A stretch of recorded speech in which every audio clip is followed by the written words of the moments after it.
और कलयुग में नरेंद्र मोदी है, इसके अलावा कोई ऑप्शन नहीं है। देखिए, भारतीय जनता पार्टी अपने आप में खुद ही स्वच्छ पार्टी है। अगर आपको सही चीज का चुनाव करना है तो नरेंद्र मोदी के अलावा कोई ऑप्शन नहीं है किसी के पास। और दिल्ली को दोबारा से हमने लंदन पेरिस नहीं बनाना है, हमें दिल्ली को दिल्ली जैसा बनाना है। जो रेखा सरकार कार्य कर रही है उसको तो देखें कि 70 साल में जो कचरा बना दिया दिल्ली को, उस कचरे को सुधारने में कम से कम 7 साल तो दो। कि हमारी दिल्ली को सुरक्षित रखने वाली भारतीय जनता पार्टी की सरकार आ चुकी है, जो दिल्ली को स्वस्थ भी बनाएगी, सुरक्षित भी बनाएगी, सुव्यवस्थित भी बनाएगी। जो कमल में जो बैठा है वो ब्रह्म कमल है, ब्रह्मा जी। तो ब्रह्मा जी के आगे कुछ है ही नहीं। ठीक है, ठीक। जो कमल का निशान है तो ब्रह्मा ही है ना। तो ब्रह्मा की जो शरण में चलेगा वो जीतेगा जीतेगा। क्या नाम है सर आपका? मेरा नाम डॉक्टर ये जितेंद्र बताओ, शर्मा। जिस प्रकार से एमसीडी के उपचुनाव हो रहे हैं, क्या माहौल लग रहा है? एक तरफ अरविंद केजरीवाल के पार्टी के प्रत्याशी, दूसरी तरफ भाजपा। देखिए, भारतीय जनता पार्टी अपने आप में खुद ही स्वच्छ पार्टी है। स्वच्छ पार्टी है जिसका जो कीचड़ में रहने के बाद भी जिसका चुनाव चिन्ह ही कमल है। जब वो ही स्वच्छ है तो भारतीय जनता पार्टी में ऐसी स्वच्छता की बात ही नहीं होती है कि स्वच्छता की बात होती है, सत्यता की बात होती है। पहला विषय। दूसरा विषय, उस परमपिता परमात्मा की आराधना करने वाली पार्टी है जो उस परमपिता परमात्मा को देखकर ही कार्य करता है, अदरवाइज नहीं करता।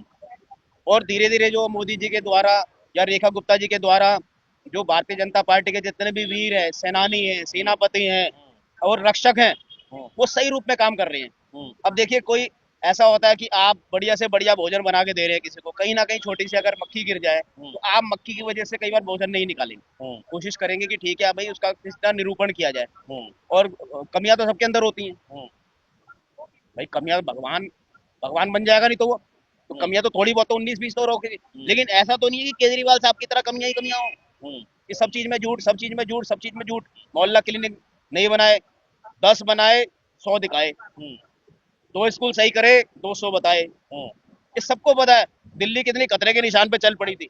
लेकिन आज का समय ऐसा है कि भारतीय जनता पार्टी के अलावा कोई ऑप्शन है ही नहीं। We have no option. कहते हैं यस्य देवे परा भक्तिर यथा देवे तथा गुरु तस्य ते कथिता अर्थ प्रकाशन्ते महात्मना। अगर गुरुओं की शरण में जाना है भारतीय जनता पार्टी के, अगर आपको सही चीज का चुनाव करना है तो नरेंद्र मोदी के अलावा कोई ऑप्शन नहीं है किसी के पास। क्योंकि कहते हैं कि 4 युग हुए, द्वापर, त्रेता, सतयुग और कलयुग। द्वापर में श्री कृष्ण जी महाराज आए, त्रेता में राम जी आए, उसके बाद सतयुग में सत्यनारायण की पूजा हुई और कलयुग में नरेंद्र मोदी है, इसके अलावा कोई ऑप्शन नहीं है।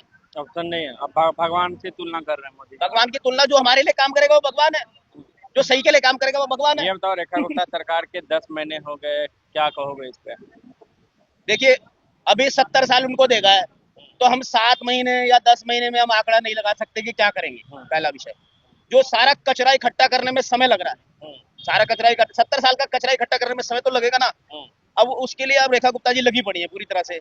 मेरे को लगता है कि 18 घंटे यमुना और प्रदूषण मोदी जी की तरह 18 घंटे वो भी दिन रात लगी रहती है। यमुना और प्रदूषण को लेकर क्या आपको लग रहा है, क्या पहल कर? अभी आपने देखा छठ का प्रोग्राम हुआ, हम भी जमुना जी के पास गए, हमने भी देखा यार प्रत्यक्ष को प्रमाण की आवश्यकता नहीं होती, क्योंकि हम मीडिया के हिसाब से कम चलते हैं और प्रैक्टिकल पे ज्यादा चलते हैं। जब हम वहां पहुंचे तो हमने देखा यार पानी तो काफी अच्छा हो गया, जो आज तक कभी ऐसा नहीं हुआ, क्योंकि हमारा जन्म दिल्ली का है।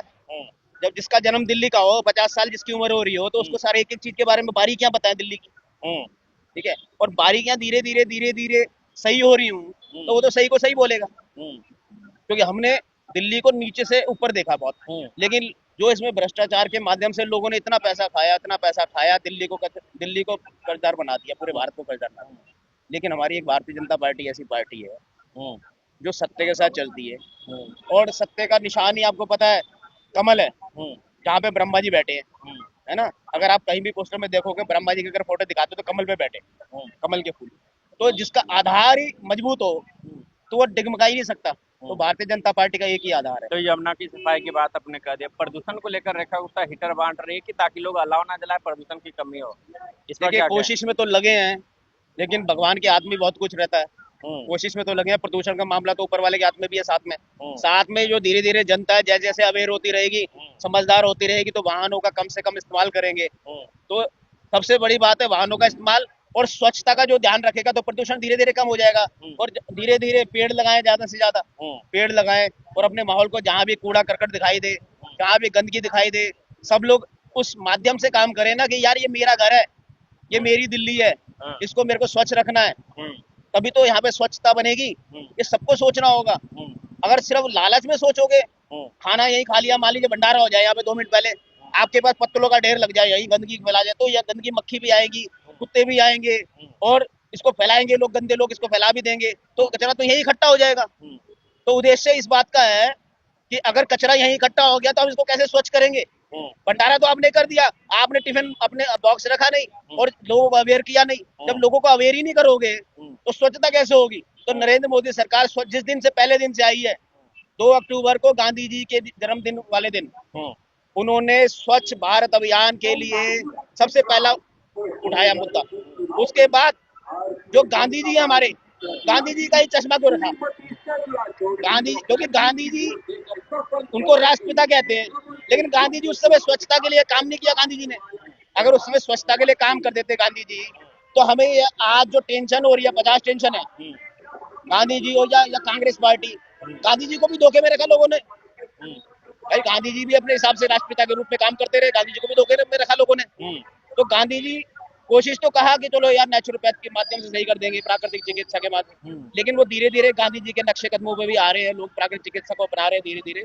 हम किसी को दोष नहीं देंगे पुराने लोगों को, लेकिन जो हमारे सामने नहीं, हम उनको कैसे दोषी ठहरा। लेकिन अरविंद केजरीवाल लंदन पेरिस बनाने की बात करते थे, लेकिन आप बोल रहे हैं कि 10 महीनों में बेड़ा गर्क कर दिया रेखा सरकार ने। आपको लगता है ऐसा क्या? भैया नाच ना जाने आंगन टेढ़ा। अब अरविंद केजरीवाल आए दूसरी सी मंशा से थे। उनके उद्देश्य था उनका कि दिल्ली को बर्बाद करके, लूट खसोट झपट के सारा पैसा ले जाऊं यहाँ से और शीश महल में जाके बना दूं और अपना कहीं ना कहीं बाहर की कंट्री में जाके और बहुत मोटा हिसाब किताब साम्राज्य बना लूं। लेकिन कहते हैं ना कि ऊपर वाले की लाठी में आवाज नहीं होती, देर तो है पर अंधेर नहीं है, इतना अंधेरा नहीं है। तो अरविंद केजरीवाल को धीरे धीरे समझ में आ गया कि मैं गलत तरीके से पैसा कमा रहा था और गलत तरीके से लोगों को बहका रहा था, बहला रहा था। तो उसका चश्मा जो था वो उतर गया, चश्मा उतर गया। और इस चक्कर में अरविंद केजरीवाल कई बार पिटाई भी खाई उन्होंने। भाई जनता से पिटाई खा रहे हो आप, मुख्यमंत्री हो गए, कोई ना कोई तो गलत काम कर रहे हो गए, तो जनता तो मूर्ख तो है नहीं, जनता तो सब जानती है। तो जब उन्होंने थप्पड़ खाया तो उनको समझ में नहीं आया कि जनता क्यों मार रही है केजरीवाल साहब को। मारने का एक ही उद्देश्य था कि भाई तू कह रहा है वो कर, तूने कहा था मैं इतने सारे मोहल्ला क्लिनिक बनाऊंगा, तूने ये कहा था मैं इतने सारे स्कूल बनाऊंगा, तूने ये कहा था हर स्कूल में स्विमिंग पूल बनाऊंगा, वो कहाँ चले गए। 2 स्विमिंग पूल बनाए और 200 दिखाए। अच्छा ये बताओ, जिस तरीके से 12 सीटों पे उपचुनाव हो रहे हैं, क्या लग रहा है कि आप लोग पूरा जीत रहे हैं या फिर है टफ मुकाबला? देखिए जिताना ना जिताना तो भगवान के हाथ में रहता है हर चीज। अगर हम स्वस्थ हैं तो उस परमपिता परमात्मा की विशेष कृपा से है। और कैंडिडेट 12 कैंडिडेट जो खड़े हुए हैं वो पूरी ताकत, महिलाएं ज्यादा है, चलो महिला पुरुष डजंट मैटर, आदि शक्ति परमपिता परमात्मा भी 2 रूप में बने हुए हैं, पुरुष नर और नारी के रूप में। तो महिला और पुरुष से मतलब नहीं है, हमें उद्देश्य है विकास से, दिल्ली किस तरह सुरक्षित हो, सुव्यवस्थित हो और यहाँ के लोगों को कैसे कैसे जागरूक किया जाए और स्वच्छता अभियान को लेकर सब कुछ किया जाए। तो यही उद्देश्य है हमारा भी। और ये 12 के 12 लोग नरेंद्र मोदी की सेनापति हैं, जो पूरी तरह कदम से कदम मिलाकर चलेंगे। मोदी जी के जितने भी कार्य हैं, जो भी कार्य और भी करने हैं दिल्ली को, और दिल्ली को दोबारा से हमने लंदन पेरिस नहीं बनाना है, हमें दिल्ली को दिल्ली जैसा बनाना है, जो पूरे भारत की रीढ़ की हड्डी है। अगर हम रीढ़ की हड्डी सही कर लेंगे भाई साहब, तो हमारे पैर भी सही रहेंगे और ऊपर का शरीर भी सही रहेगा। अगर हम रीढ़ की हड्डी सही नहीं कर पाएंगे तो ना पैर सही रहेंगे ना शरीर सही रहेगा। तो इसलिए भारत में सिर्फ दिल्ली एक ऐसी राजधानी है जहाँ पे ओवरऑल हर तरह का प्राणी आ रखा है। लेकिन ये आम आदमी पार्टी और कांग्रेस कह रहे हैं कि ट्रिपल इंजन की सरकार तो बना ली आप लोगों ने, बीजेपी के लोगों ने, लेकिन वो पूरी तरीके से फेल है दिल्ली में। देखिए बना तो ली, लेकिन कहते हैं ना कि अच्छों के साथ जुड़ के खराब भी अच्छा हो जाता है, समझ रहे हैं, और खराब के साथ जुड़ के खराब भी होता है। लेकिन वो तो आपकी अपनी सोच है ना कि मिली जुली सरकार बना दी, लेकिन जो अच्छे आदमी वो तो अच्छे काम करेगा ना। अब भारतीय जनता पार्टी अच्छा काम कर रही है तो धीरे धीरे ठोकर लगेगी उनको भी, जो गठबंधन ठगबंधन की सरकार जो बता रहे हो कि भाई मिली जुली सरकार बनाई है ना, लेकिन वो धीरे धीरे अच्छे आदमी के साथ अच्छा हो जाएंगे। तो हमारा उद्देश्य है, भारतीय जनता पार्टी का एक ही उद्देश्य है, सत्य के साथ चलना। और सत्य में जयते का हम लोग नारा भी लेते हैं, और सत्य में ही शिव है और शिव ही सत्य है, उस परमपिता परमात्मा के आधार पर हम काम करते हैं। तो कहते हैं कि कार्पण्य दोषो बहत स्वभाव प्रच्छामि त्वाम धर्म सम्मूढ़ चेतः, यच्छ्रेयस्या निश्चितं मुहूर्तं में स्वस्थे हम साधिमाम तो हम प्रपन्न। हम किसी के दोष न देखें, उसके कार्य देखें। जो रेखा सरकार कार्य कर रही है उसको तो देखें कि 70 साल में जो कचरा बना दिया दिल्ली को, उस कचरे को सुधारने में कम से कम 7 साल तो दो। उसके बाद ही तो आप बोल सकते हो यार मोदी जी की सरकार ऐसी है, या रेखा गुप्ता जी की सरकार ऐसी है, या इनके आने वाले 12 जो मेंबर हैं, जो आने वाले काउंसिल का चुनाव लड़ेंगे, अभी उपचुनाव हो गया है, उसमें क्या काम करेंगे। अरे भैया 7 साल तो दो भारतीय जनता पार्टी को, तभी तो आप उसमें आकलन लगाओगे। लेकिन अभी तो कहते हैं कि अच्छे कदम धरे हैं रेखा जी ने, तो धीरे धीरे जमुना जी सफाई हो गई। जो काली गंगा जी हुआ करती थी, किसी समय कीचड़ की तरह निकलती थी, हम देखते थे तो काला हो रहा है, सब कुछ काला हो रहा है, आज वो स्वच्छ है। एक लगता है कि कोई नदी चल रही है। प्रदूषण अभी गंगा जी की बात नहीं करेंगे कि गंगा की तुलना यमुना से नहीं कर सकते अभी हम। अभी तो जल है, जल का तो एक आकार होता है, जिसमें डालोगे उस कलर का हो जाता है। लाल में डालो लाल हो जाएगा, नीला डालो नीला हो जाएगा, हरा डालो हरा हो जाएगा। तो जल का अपना रूप होता है, जल को कोई छान नहीं सकता अलग अलग। तो उस परमपिता आखिर परमात्मा में से क्या कहना चाहेंगे रेखा गुप्ता जिस प्रकार से मैं ये काम कहना कर रही चाहूंगा कि रेखा गुप्ता जी जिस हिसाब से काम कर रही हैं, उस हिसाब से धीरे धीरे भगवान उनको शक्ति दे, सामर्थ्य बनाए, और उनका स्वास्थ्य ठीक रखे, ताकि समाज को वो अच्छे से अच्छा काम करके दें। और मैं तो इसी से चाहूंगा, ब्राह्मण होने के नाते भी समझ लीजिए, एक छोटा सा कार्य करता हूँ भारतीय जनता पार्टी का। एक उद्देश्य है मेरा कि हमारी दिल्ली को सुरक्षित रखने वाली भारतीय जनता पार्टी की सरकार आ चुकी है, जो दिल्ली को स्वस्थ भी बनाएगी, सुरक्षित भी बनाएगी, सुव्यवस्थित भी बनाएगी, और सत्य मार्ग पर भी लेके जाएगी। कितना नंबर देंगे 100 में से रेखा गुप्ता को? रेखा गुप्ता को 110 नंबर दूंगा। 110 नंबर एक्स्ट्रा। 100 नंबर इसलिए दिए जाएंगे, उसको सही सही चीज के साथ जुड़ गई हैं। अच्छा, और अरविंद और केजरीवाल को 11 सालों में? भाई अरविंद केजरीवाल को -110 दूंगा मैं, -110। उसने जो कहा था वो अपना वादा पूरा नहीं किया। दूसरा, उसको कोई लेना देना नहीं है समाज से। जय श्री राम, ठीक है। तो अब उसको कोई लेना देना नहीं है समाज से। प्रॉब्लम क्या है कि सही को समझना बड़ा मुश्किल होता है। कहते हैं कि सही जब समझ में आ जाता है तो लोग सही के साथ चल देते हैं, लेकिन उसको समझने के लिए आपको बुद्धिमान होना पड़ेगा। यानी नाम अग्रगण्यम मारुतुल्य वेगम जितेंद्रियम बुद्धिमताम वरिष्ठम वातात्मजम वानर यूथ मुख्यम श्री राम दूतम शरणम प्रपद्ये। हनुमान जी महाराज, अब हनुमान जी महाराज जो थे वो ज्ञानी में अग्रगण्य थे, बुद्धि में श्रेष्ठ थे। तो हनुमान जी की जो शरणागति ले लेगा, जो सत्य के मार्ग पे चल जाएगा, वो धीरे धीरे सत्य पर अपने आप आ जाएगा। आना तो पड़ेगा, सबको यहीं आना पड़ेगा, सबको। सर्व धर्मान परित्यज मामेकम शरणम व्रज अहम तुम सर्पापे भी मोक्षयिष्यामि मा शुचा। तो सारे धर्मों को छोड़कर आपको आना ही पड़ेगा सनातन की तरफ। उसका कोई चारा नहीं है। ये तो सब फालतू की बातें हैं कि वहां से कौन आया था। अरे भाई, राम जी भी थे, हनुमान जी भी थे, किशन जी भी थे, भोलेनाथ भी थे, साधना भी थी, ऋषि भी थे, तपस्या भी थी, गंगा जी भी थी, और है।